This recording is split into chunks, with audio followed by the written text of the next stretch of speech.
Let's talk about the brain. Of course, I mean the human brain.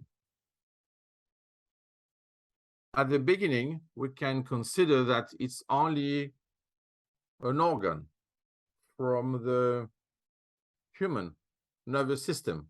But the position of intelligence about the brain is more related to the brain power. So what can we do with this central organ, which is in fact impossible with all the other one? So before, I mean, long time ago, we thought that it was not so important as an organ. So we considered at that time that heart was much more important. At the end, we found that it was only a muscle.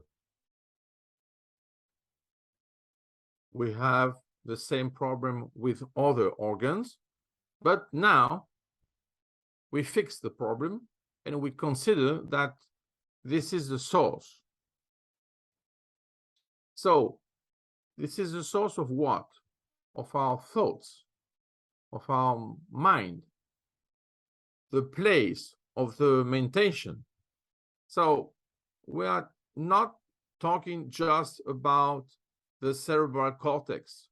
We are thinking about the brain, in fact, like a computer, like a natural intelligence. So we have the artificial one, and we know how to do this more or less. And we have, on the other side, the natural one. For the moment, we don't know, of course, everything about that, but we can see the difference, and this difference makes the difference. So the point is a rather small organ. Okay, imagine that we are more or less about 1 kilo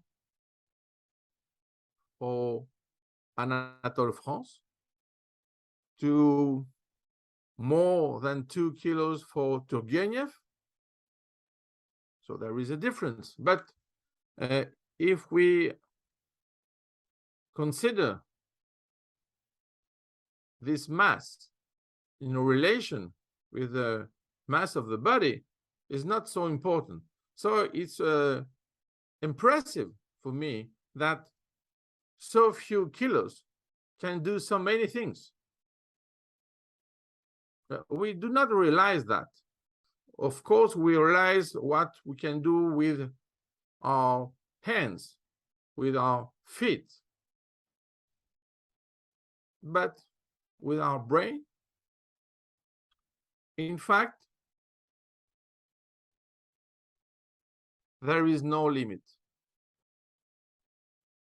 The impressive fact with the brain is that it can do something which is beyond imagination.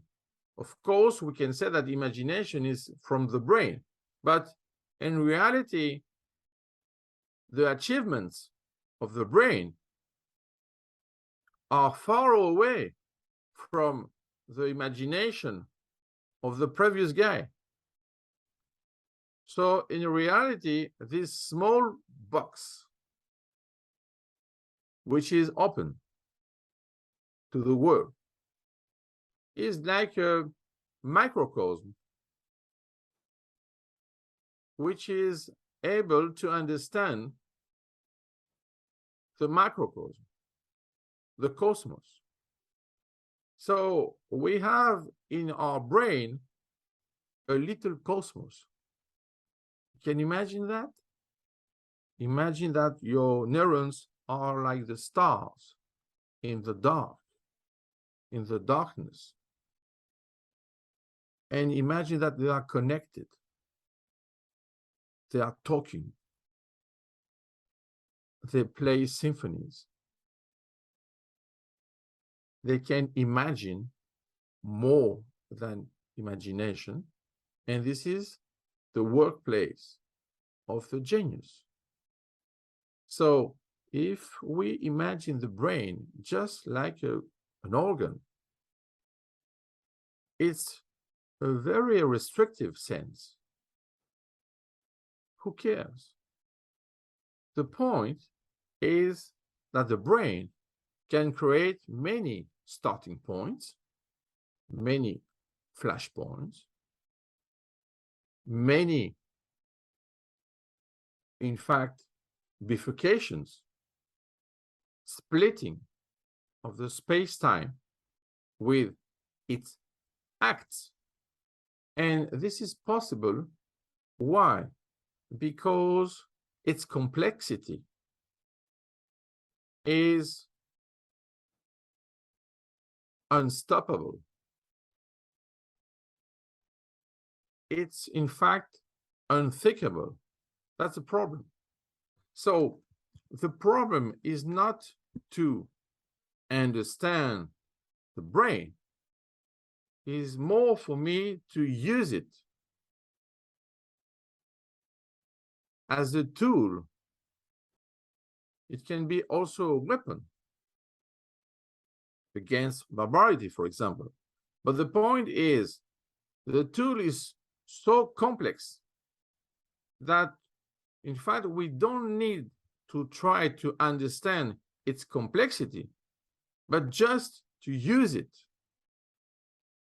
to go further.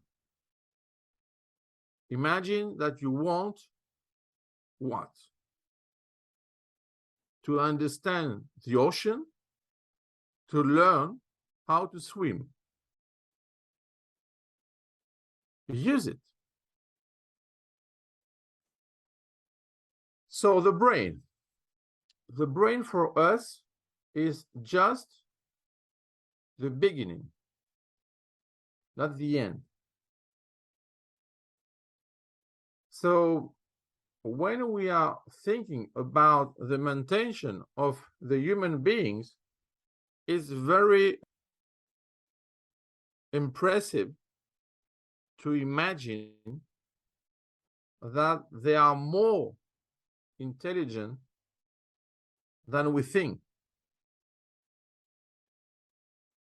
They are more also lazy than we think. And the combination is like a paradox. But in fact, this is the point. This is the difference. I mean, the other organs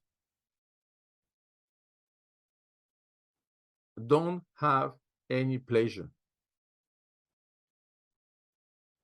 Imagine it. We're talking about real pleasure. It's possible only in the brain. But the idea is, it is in a jail. But in this jail, I mean the head, it can do everything. So its definition of the jail is only its home.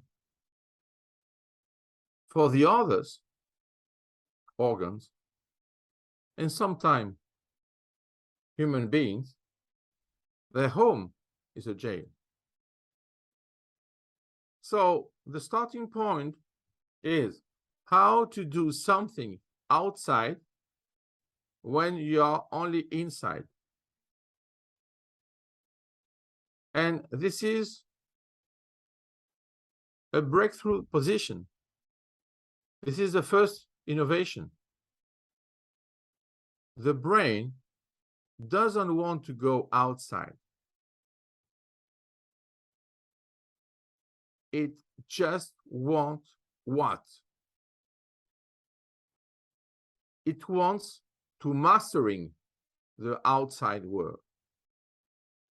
So it looks like a slave in a jail, and in fact is a master at his office.